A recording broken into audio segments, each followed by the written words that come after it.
what's happening? It's your dude, the Merciless Resale Black, and I'm here in sunny Hollywood, California for a new great edition of the CO2 Rawclusive. Today, what I have with me on this panel, I have the hottest, the legendary, the secret society promotional Nightlife that fucking owns this damn city, especially when it comes to Black Hollywood. We have RP, Tip, Chuma, the Marquise Diamond. Welcome, gentlemen, to this motherfucker. How y'all feeling? Good. Hey, man. I feel fucking magnificent. Y'all just don't know how juiced I am about this shit right now because we in a live studio. We doing it big here in Hollywood. This shit will probably never happen again, but I'm gonna go ahead and make sure this shit happens again. And if I'm gonna do it again, I'm gonna rock with the damn near team. All right. So this is what we're gonna talk about today. First off, let's go ahead and introduce the squad. I've already did that, but Marquise, let's go ahead and talk about this team. How did this happen? How did this shit form? It kind of formed really organically. I started promoting. Chuma was already promoting. RP was doing photography. Tip was the homie that came out to everything. We just start I start doing my thing. They start coming to events. We just start like vibing, and you start to see in Hollywood you get a lot of we got a lot of fake people. So you start getting the people that you really vibe with, that's on your team, and it was more hey, whatever you need, hey, we gonna ride with it. That's not just the promotion, we have the street business, whatever it is, we ride and die with it all. So, and this how we ended up together, and now we got our own little family bond. We got. No, I gotta ask you this because you've been in the game from when we spoke. Has it been over nearly 20 years? Nah, not 20. 11. 11. Oh, okay, 11 years. Okay, my bad. I'm fucking up with my own 11. Shit. I felt like it was longer. But for promotion, for parties and stuff, 20. Yeah, that's what I meant. For yeah, Hollywood, only 11 since 2010. Yeah. And how do you maintain something so damn strong for that long in a town like this? These guys. Ah.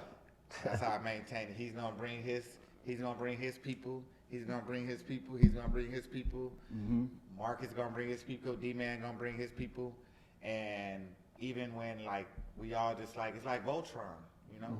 We all bring our pieces, and that's what creates the actual concept and creates the nights. Because I can't do it by myself. Right. Some days I don't have nobody to bring. I be like, dang, and then our people hey, I got 10 girls and 2 tables. I'm like, whoa, save this. Save this. That's what's up. Now, what I'm going to do is I'm going to go to each and every one of you. So, starting with my left, with Brother Chuma right here. He already spoke. Don't be shy. Honestly, how are you an asset to this team? What do you got that these motherfuckers don't got? I mean, where do I begin? No, I'm just playing. How much time we got? No, it's my fam. Like he said, we all got different pieces. I like to be behind the scenes, so more of the operational. So I'm not really there to party. I've been doing this thing for how many years? Promotional wise, club Hollywood, he has 12, more than me. 13 years. Yeah. But overall, I've been doing this thing 17 years, parties. Oh, out here in Hollywood? From 18 and over, college and up, for 17 years. So this is kind of more your block then, huh? Yeah, but I've been on hiatus because that's a whole nother combo. Oh, okay. But, I've been working, so. But we all, like Marquise said, we all came here organically in different ways. Like Marquise, when we first met each other, you would not think we would be here today. We met each other on negative terms. Oh shit. And then it took a family member sat us down and it was okay, cool. We from the same area, same family, same people. You can't be like this. Hold on, ladies. You see that shit? No, we gonna leave that alone. We gonna leave that alone. They rock from a negative origin, and they on a team today. You ladies, y'all need to get over the fucking grudges. But please continue. Go ahead. Nah, but like I said, it's not easy because even with that aspect, and it ties into Hollywood, it's a lot of pride and ego that you can't fix things because people don't want to work together because of pride and ego. Right. There's a lot of teams that disbanded or big club nights that disbanded because of pride and ego. And it's like we don't have that. Like we may joke around with each other, but we don't have pride and ego in our family. Like we just come together. If we're doing something outside, we all gonna support. If I'm doing something with my friends, my cousins may be doing a party, like, oh, we gonna come through. Okay. Or if like Keith, his fraternity, like they're doing something, we all gonna come support. People, oh, you in it? Like, nah, we just family. Like Keith's event, so we gonna help his event. It's like I said, I don't know where to begin. Like we all have different things. Like so, back to operations, and I like to make sure we make money and we have fun. And everything goes well. That's what's up. Like I don't have to be in the forefront of anything. Like sometimes you won't even see me, and that's how I like it. That's how I like it. And the cut out the way. You cut out the way, but we all getting paid. So it's like that's what it is. A lot of people like to be seen, and they don't worry about the money. That's how it's a downfall. I mean, they all worried about partying and just the negative aspects of everything. Right. But it takes a lot, especially with operations. So That's good. I'm gonna shoot it over to my man RP. Photography. So are you pretty much the only one, or do you have a team as yourself? Are you the only one taking the pics, for the parties that you guys throw? Well, I used to do He don't pictures. even do that no more.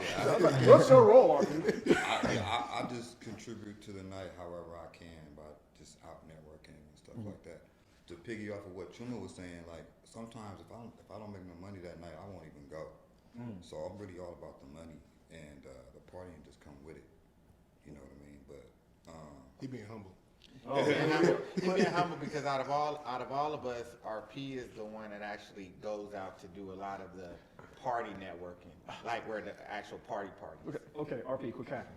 So, give us the down and dirty. Like, if you gotta say, if it wasn't for me, Secret Society ain't shit. If you gotta say that, go ahead and say it. No, there's some nights. He's been holding it down. I ain't gonna. Okay. Like he said earlier, there's some nights when it's like, damn, Keith, what you got? Tim, what you got? Demon, what you got? RP, I got 30 girls. What's okay? Okay. My platform is mainly on like how dudes need to attract women. What do you got? What is the swag that? That's where it's at right there. Look, fellas, It's gonna be wild. We gonna give it an RP. What is the swag that you use to pretty much to get the ladies to like? Besides like free drinks and all the other shit. No. How do the ladies well, there's a lot of come people. through? Seriously, there's a lot of people that like to have fun, like to party and stuff like that. So I just be their gateway to that. You know what I mean? So as long as I keep myself in position to be in the party atmosphere and to be around the people that want to be there, then it's gonna all work out. I don't have no special You just RP. Yeah. I think me analyzing how the team works, RP and Marcus, they have a gift that a lot of us don't. We have, but we don't use because of our egos. And that is, they will talk to whomever at any time, any place. They don't put a girl on the status, a pedestal, whatever. If they're certain, they gonna go talk to them. And with us, it's like, nah, I'm not gonna do that right now, or I'm gonna wait till it's an opening, or this and this and that. They off jump, and I think that helps, especially him and Marcus, is that's how they get us so many girls to come out, because a lot of women that we deal with, they say a lot of dudes don't really talk to them, the ones that they want to talk to them, because the individuals like us, we feel like, oh, I wouldn't want you to come and talk to me, you a stranger, right? But they don't have that barrier. They just go in for it, because I'd be like, oh, RP, get her. Right on it, on top. I'm like, hey. And then the next week, she'll be at the parties hanging out. And you be like, damn, I didn't even think she was going to come to the club. And then she'll bring a bottle by her. Yeah.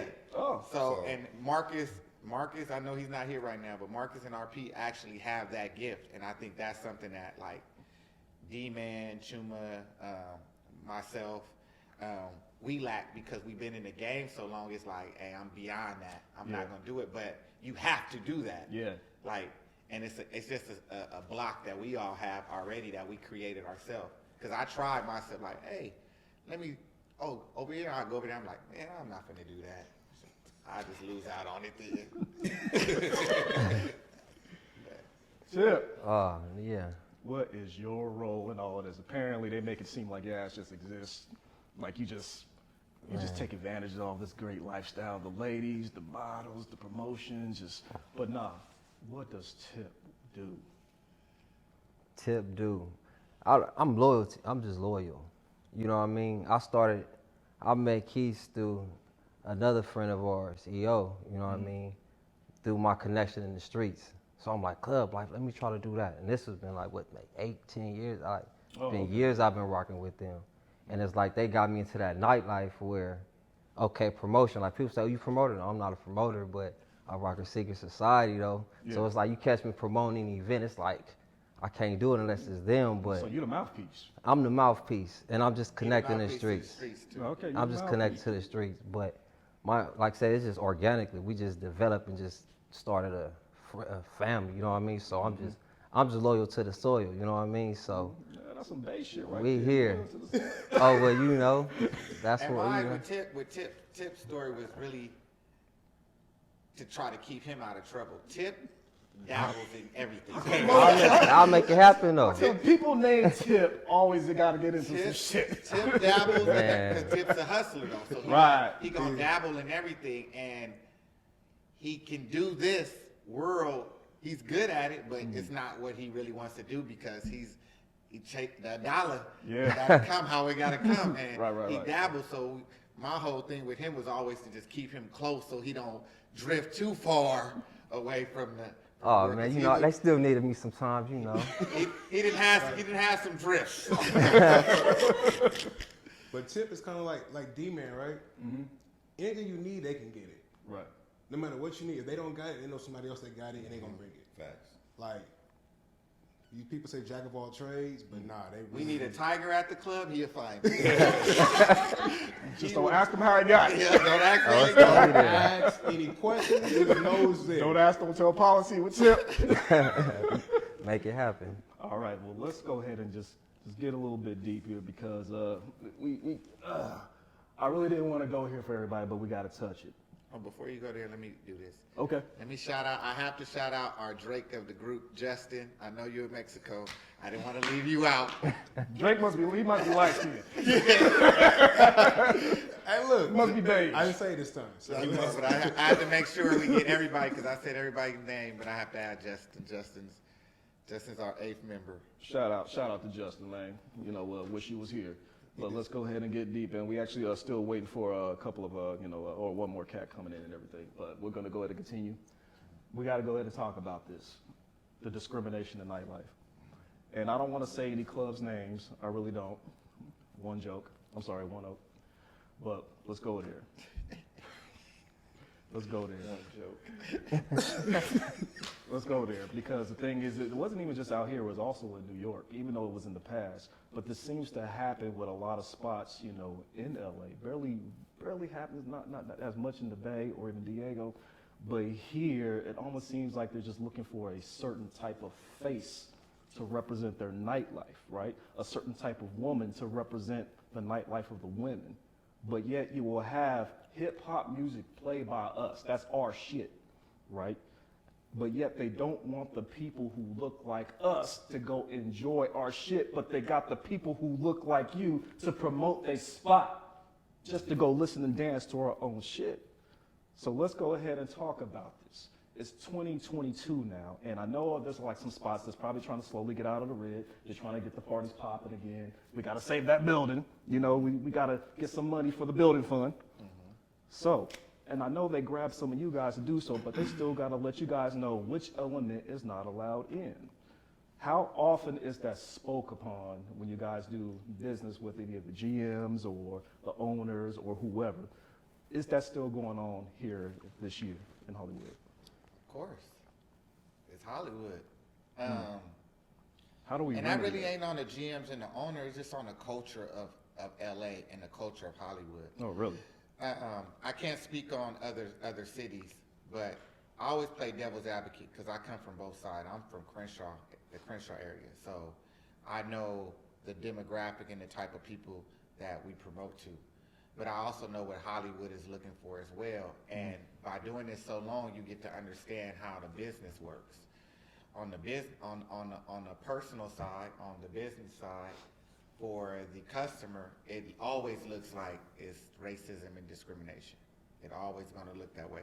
And there is some discrimination in it because you have people that are the gatekeepers to entering the club that don't know the difference of a pretty black woman and a okay and a non-pretty black woman. You mean So- a 1, a 5, or a 10? So they put all of them in like one category, really. So if you don't really look real exotic or anything, then you're not getting in. So, and that's just normally the doorman, the gatekeeper. You can be a Latin woman, and to us, she'd be like, hey, how should you get her? Is she chubby and all that? Or you could be another race, but they don't see a threat for that for some reason. With men in LA, there's always normally not a major prejudice towards the men. It's always off the dress code and the look. If you look like you a problem starter, if you look real like street or hood, you most likely won't get in. The discrimination and prejudice really goes for the black women in Hollywood. They get it. They get the brunt of all of the racism when it comes to that. All right, Because see. it's not against the men. Yeah, please elaborate on that one, because a lot of men, they kind of feel like, damn, they turned me away because I had cornrows or something like that. You Yeah, know what I mean? But but- you said, but- nah, it goes on the ladies, No, not but the if sisters. it is on the cornrows. If your cornrows look like you just left Watts projects and you just like, you look like you just left the trap, of course it's gonna be there. Now, if you got Allen Iverson looking cornrows, yeah, cool. Like if you have some Nipsey type cornrows, Yeah, cool, fresh and they're off the long. chair, yeah. But if you look, it's a look. If you have an image that looks like you there for problems, then the best thing to do is to not even let that person in, because you got to realize as promoters, we're the gate. Our team, when we set our team up, our team is supposed to be the gatekeeper to the streets. Right. Like the reason why I even got into promotion was because when I was coming up and going to clubs, I was in the life. So when I go to clubs, they used to didn't want to let us in the club. And we'd be like, bro, we ain't tripping on paying to get in. We just not finna wait no lines. Right. So when they start hassling us for waiting in lines, well, then we gonna mess your club up now. So you let us pay to get in, you good. Yeah. So when I started doing the Hollywood stuff, I was like, I want to be that promoter that makes sure that when dudes come that are just trying to get in and not have no issues or whatever, that I can get them in and they can have a good time and they can spend money. And it worked because we got a lot of the table buyers are the streets. Right. Because people always try to make it like Hollywood is like, oh, man, everybody buying these tables is ball players. And there's ball players come every now and then, but the street dudes are there every week. So, yeah, so that was one of the reasons why I got into it, because to be that gatekeeper to make sure, like, we had the ties to the street. Now, when you come to the discrimination of the women, you got to realize, like, we all have a look that we like. Right. Like my pretty might not be your pretty. His pretty might not be your pretty. His pretty might not be my pretty. So when you got somebody at the rope determining who's pretty and who's not pretty, that's all in the eye of the doorman. Right. So if the doorman don't date black women, don't like black women, he's not going to know what's pretty in a black woman. Yeah. So when they come to the rope, that's where they're going to have their issue at. If they don't look exotic, something that's like an Instagram model or somebody that's like on somebody's music video, something that they're familiar with, they're going to automatically deny. Oh, So to us, we'd be like, dang, she cute. What you did not tell her, Yeah. turn her down for? They'd be like, nah. And then also, and this why I say it's a double-edged sword too. Because we are a culture of people that create style. But they'll see a style, like you'll see a girl in a Fashion Nova outfit on Fashion Nova and feel like, oh, that's dope. And one girl will put that Fashion Nova outfit on and it'd be fly. Yeah. And another girl put that exact same outfit on and it'd be whack.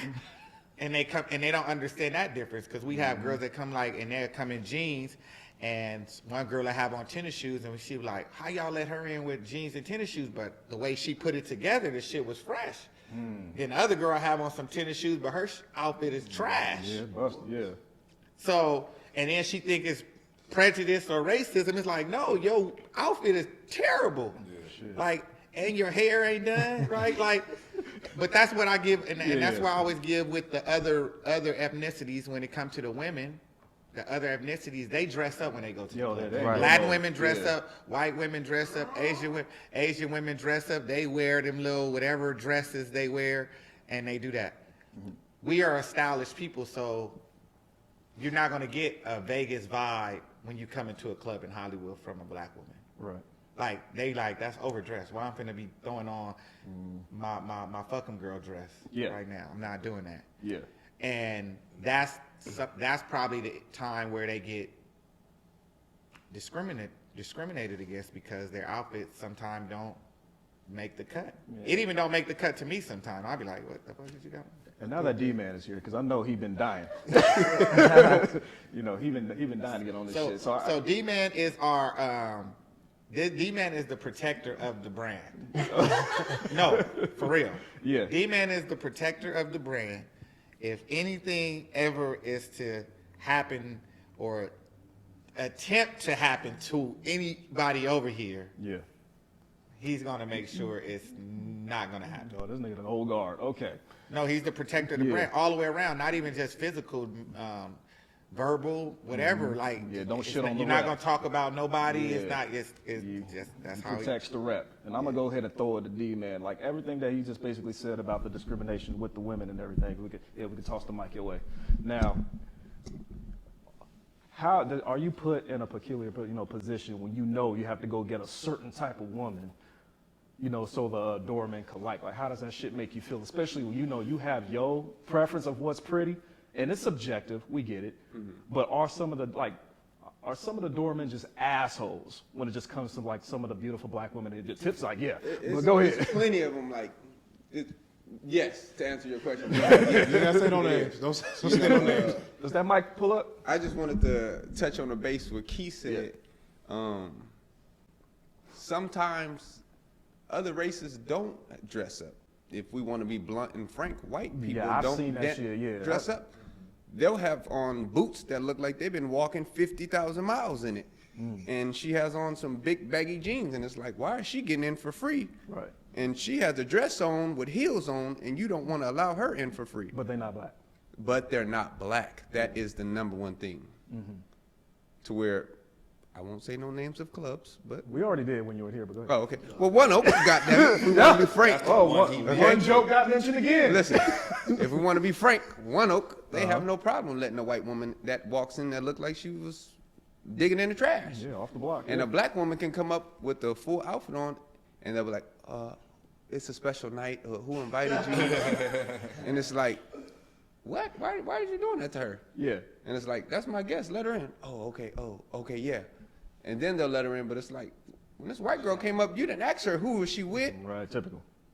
who invited her out. It was like, oh, okay, yeah, because your ID. Okay, boom, boom. And she's in there.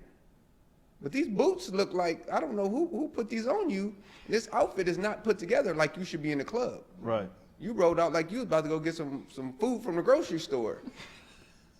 But they allow it. God damn. Because I'm one of those people that I'm going to speak up. If you tell my people no, I'm tripping. And I'm like, I'm going to go tell Keith. Because like he said, hey, bro, what is you talking about? Right. I'm going to be real aggressive with you because you're not going to treat my black woman like that. Like you just let this white woman in here. And that's one thing like I can also attest to because like me and D-Man, I guess you could say we're threatening. Verbal. We're verbal. We're verbally threatening. Yeah. The one that y'all was wearing? No, we're threatening like the doorman Yeah. for our people. Oh, you a threat? Oh, okay. Yeah. Because that my shit thing here is, first. we're gonna fight for our people regardless. Every time. Because the big thing with us is that we want our people to come out and have fun. Yeah. And I've been very big on that since it's been a while. Yeah. Like I know I've lost friends. I've had brush with death. And I was like, people go out for a reason. It's not always to be like some big celebration. You can be like, oh, I got paid today, let's celebrate. Right. Oh, I'm still alive, let's celebrate. Yeah. Or I want to do this, let's celebrate. So it's like when people coming out to the club, there's some type of celebration. I know you have a quota to make with the bar, but it's still the regular admission that is there to celebrate. And they may not be afford a table. Right. So like if they come out, they may come to our table, they may go to the bar, do whatever, but we want them to come and have fun and enjoy themselves. That's right. But like he says, a double-edged sword. You still have to come correct. That's one thing you have to come. I'll tell my friends, I'll tell my family, like, you're not in the right. You come into the club in like some sweatpants, like, just some clubs will let you in, especially you buy a table, but it's not. That's not regular. That's not a regular. Yeah, thing. that's not GA. Yeah. So like, yeah, like we said, we're very adamant about protecting the image of our people in this, because we all looked at, if it's not a ball player or Instagram model or nothing, it's like, oh, you can't afford. Like, no, people can afford stuff. We want them to come out and have fun.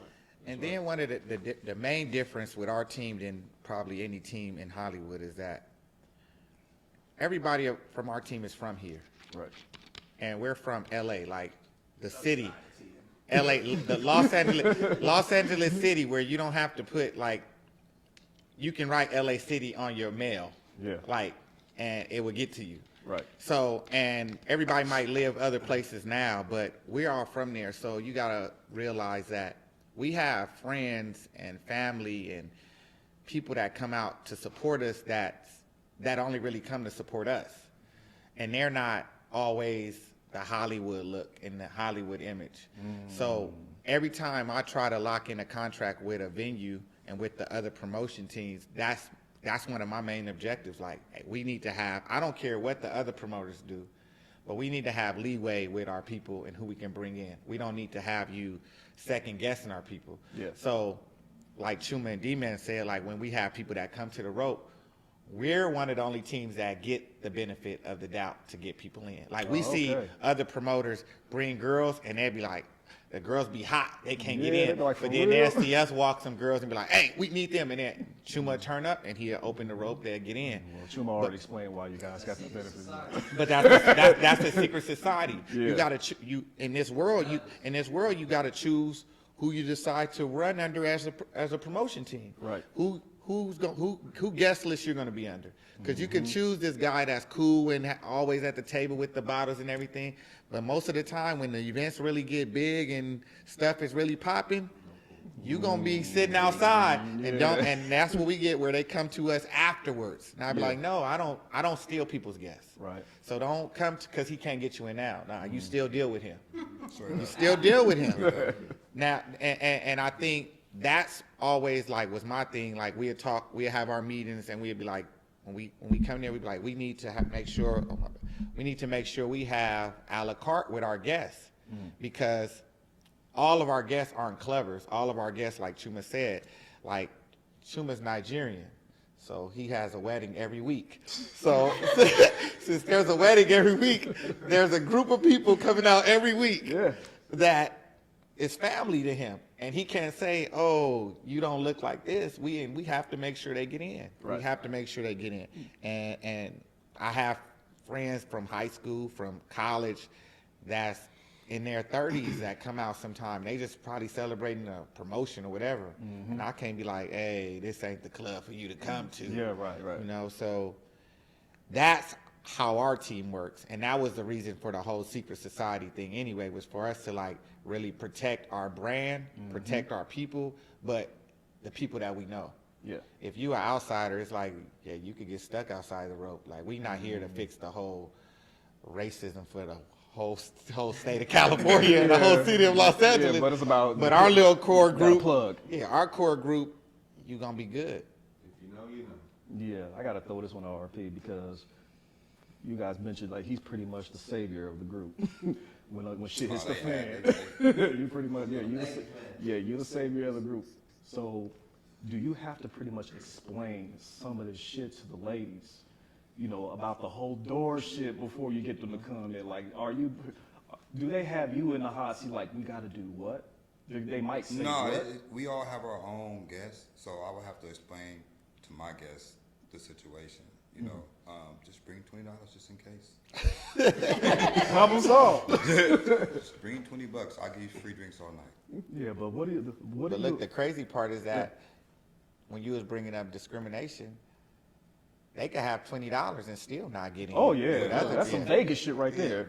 No, that's here. That's here. Like, you can have $100 and not be able to get in a Vegas spot, because that even happened to me. Like, Or they'll make them wait a whole hour outside, and Oh, see, when that's they dirty. feel like it's cool, let them in. They, okay, oh yeah, they been, motherfucker, you know she been waiting this goddamn.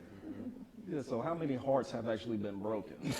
Like how many chicks have pretty, yeah, because the thing is, I wish we probably have some like, horror stories about some girls that was here about this shit. But how like. She can answer some stories. Oh, okay, we got black Asian here. She's actually really black and Asian. Unlike you, unlike you chicks out there that are black and just call yourself some Asian shit. Nah, she's black and Asian. So black Asian. What horror story do you have, or where have you ever been discriminated against? Because if this is true, that's like, how the fuck were you discriminated against? Excuse my French. Well, with me, no, but people that I've brought with me, yes. So I had some cousins from out of town, from back home, and Marquise basically pulled me to the side and was like, That's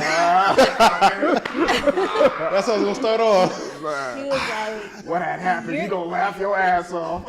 he was like, you're good, the homegirl good, but fam, you already know. And I was just like, I know, but you can't like squeeze them in. And he was like, But did you know though? Like, did you know common sense wise? oh yeah, I knew, because before we even, You was before we just left rolling the house, dice on that one, huh? No, before we left the house, I was like, I don't know how I'm gonna break this to them, but you can't wear that. And they was like, no, I'm gonna wear what I wanna wear. I feel comfortable in this. And I was like, well, we might not be able to get in, and I'm not gonna leave my people out there Right. sitting outside. So what we did was we saw somebody, me and the homegirl saw somebody that had a table, and the dude at the door was like, y'all can get in, but them, nah. Even if they were coming in on the It table. was two of us that could. Yeah, Oh, on okay. the table you good. But it was two girls, myself and a homegirl. We was good. But she brought somebody, and I had my family. They was like, I don't know about them. And we was like, what we gonna do? Because we can't leave them. And we saw somebody pull up that we know. And we was like, hey, y'all got a table? They was like, yeah. I was like, can you get them in? They was like, hey, they with me. Okay. And we just slid in. All right, man. Who knew about like shit like, well, I mean, Miami got it bad. Because there was actually like news reports out there where like, I think it was like a couple of sisters or so where they was discriminated against. What's the spot? Fontainebleau, was it? I think it's Club Live. Is it? I think it's Club Live. Yeah. Yeah, that shit actually like made the news and everything. And the unfortunate part is, we got to keep it real. They did not exactly look like what you normally see in the club, and it is Miami and everything. It's like, yeah, we'll just say they were plus size. Now, any other spot would have been cool, but this is just one of those prestigious, spots where if you got it going on, you're going to get in. But I guess there is like a group of people just be like, I don't give a fuck. I'm going to wear what I want. I'm going to look how I look. I better get in. But it's just like, nah, some spots are damn near they're not just like letting that happen. And from a business standpoint, let's talk about the business aspect before we go into the, to the latter. Let's talk about the business part. Is nightlife the business of the bad? It ties into what you just said. You mentioned about there may be plus size. Like plus size, you can get in. Like, but you have to like. Not in a pretentious spot though. We know. No, even some spots like they may have to get in with a table, or they may come correct. But they can't get in through the line though. With the No, $20. some of you can get in through the line if you come correct. Okay. Like that's one thing. Like you said, it's a double-edged sword. We gotta keep referring back to because like. So there's a misunderstanding. It almost sounds like. But like I said, some of our people don't. You have to train your guests, and not like in a negative way. Oh, you're training like You have to groom them. You groom your guests, Right. Because so they know what to expect coming out, and your guests know also whether it's guys or girls. If anything happens, they know not to mess up because they know you're their connection, and they know that on the end of the day, it messes up our connection to the club. Okay. So like you groom them, so there's no incidents, no fights, nothing.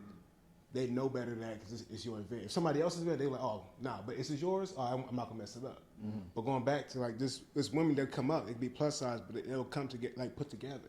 Yeah. Like some people come and not put together, and it's like, okay, you may have an issue. Right. So it's like, there's no like, oh, you plus size, you can't get into the club. Like, nah. And it's like, we may have family members or friends that come out. I've seen plus size women in clubs. That's the funny part. They're trying to make it seem like you just ain't getting in. But I'm gonna be realistic. You just said on the business side. Hey. Yeah, that's why I I don't wanna get- sugarcoat this part. Okay. And I did this when I ran my strip club and everything. We're in the business of entertainment. And in the business of entertainment, you have clubs and then you have like hour nights. So somebody can open up a club, like a bar or lounge, and anybody can go there. Right. But when you create a branded night that people want to go to, like when you just said Live on Sundays, or how One Oak was on Tuesdays, or Nightingale on Saturdays, or Sunset Saturdays. When you create these branded nights, you create these branded nights because you're using the Hollywood ambiance. And the Hollywood ambiance, you have to have a look. You have to have an image. You have to have the it people there. So that's what brings in the celebrities. That's what brings in the athletes. If you just let anybody in your club, nobody's going to, why do they want to come? It's not exclusive. It's nothing that draws them in. So when it comes to a look, yes, you are going to look for certain people. You are going to be like, hey, Geisha, when you come, bring your homegirl, or the Black Asian, when you come, bring your homegirls that look like this. Hey, We'll hey, explain that later, RP, hey, on this night, because we have it, on this night, invite this type of girl out. We know, like, on certain nights, we do different nights. We know on our Thursday night and our Sunday night and our Saturday night, hey, invite this. Oh, on our Friday, we can do whatever. We can get a little more ratchet on whatever. Friday. You can do this. And then like a Tuesday. My kind of night. Tuesday night is gonna be more a private invitation. Like, hey, let me shoot a text to this person, these people, because it's not open to everybody. Like when he was saying groom, you have to know your crowd and you gotta groom your guests, because everybody is not invited to every night you have. Right. And that's because you have the night has to have an image that is maintaining. Hold on. The image that is maintaining. So when you go in there, you're gonna see the Carucci's in there. You're gonna see the Tay Heckards and all that. So when you see them, the dudes that follow them, the football players that follow them, the basketball players that follow them, the rappers that follow them, they're gonna go there. So I can't let Amy from next door in the club on this night, because this not her night. Like I can make suggestions where to go, and it's not being disrespectful. It's just Like those nights It's a are 5-star created. night. 5-star night. Same way just like a hotel. Yeah. We all can pay to stay at the Ritz-Carlton, but the Ritz-Carlton, it's a 5-star. They're gonna hit you over the head. Yeah. So if you want to spend the money, like he said, anybody can come in with a table. Yeah. If you're plus size, if you not Hollywood friendly looking, like you can always purchase a table and walk right in. Break There's them never bands. no issue with the money. Never no issue. Break them when you're bands. spending the money. Yeah. But if you're trying to come in like through the front door and on the guest list and paying your money, like, hey, now you gotta fit into a criteria for certain clubs. And I think people don't be wanting to be honest with themselves on what clubs they should be going to and what clubs they shouldn't go to. Right. Like, even myself, like if I know we all going out tonight and they be like, yeah, let's go, we're gonna go to this club, and we pick the highlight room on a Wednesday, I'm be like, ugh. I don't know if I can get all of us dudes in there. Like, that ain't our look. Like, I can go by myself, and then I can get Truman by himself. You gotta be strategic. But when we go into a situation, we already know that ahead of time. I think people go into it and they see stuff on Instagram, they see people promoting stuff, and they be like, oh, I'm just gonna go, and don't realize, like, when you see $100,000 cars in front, you might be out of your lane. Yeah. If every car parked in the That's front of South Beach, period. if you didn't come correct. Yeah. Don't think that people don't want you there. It's like that night is branded for that. Like every club has branded nights. So that's a Saturday, that's a Sunday. But those clubs are open other nights. Yeah. Like Live is open when you do Live is open Friday, Saturday, and Sunday. Right. Sundays they're branded nights. So you can go on Friday and Saturday if you can't get in on Sunday. And I just want to say, thank you for actually clearing that up, because to some of y'all out there who pretty much been rejected at the door, y'all, there's a misunderstanding with Nightlife. I'm glad that he went ahead and explained, like, these branded nights. So it's not to shit on you guys out there, especially as fellas. It's typically not to shit on you, but like he said, this night was pretentious for a reason. Like the bread and butter of most nightclubs, you guys would probably agree, is the taste, right? So if you know that it's somebody from Loren's birthday, like if it's Donald's birthday or Von Miller's birthday, Odell Beckham, and they all about to come over to to your spot, Sunset Room, it's gonna be a branded night for Odell's birthday, Trey Songz's birthday. That's just how it's going to be. So it's not just to disrespect you guys. It's just like, we want these dudes to come back. That's all it is. It's not shitting on y'all, but this is not your night. I mean, if you want to go ahead and hit the gym and self-improve, this is where self-improvement comes on that I always talk about. Then it's like, now this night is yours. But yeah, you can own the other nights, but live on Sundays. And you want them comfortable. You want the guests. You want your guests comfortable. That's when they come. They have to be comfortable because that's the first thing they do. When they come to an event and they feel like, oh, this is not my thing, they're not coming back. Right. Like, so when you look at all of these branded nights on Instagram, it's the comfortability that they have. That's why you get to see them walking around on the stage, walking around the club. Yeah. If you could walk around the club and don't feel like somebody about to snatch my chain or some girl gonna keep coming asking me to take a picture with them, then you're gonna be more willing, like, that's gonna be my night. That's gonna be the night I'm gonna go to all the time. Right. And that's how, in that industry, they all work, they all hang out together. So they move in groups. So once one person decides, oh, this is the night, that whole group start going there. So and it's like you said, it's not to like block people out. It's like, it's just comfortability. If you don't fit that mold of the person that we're trying to have come to that night, then that's just not your night.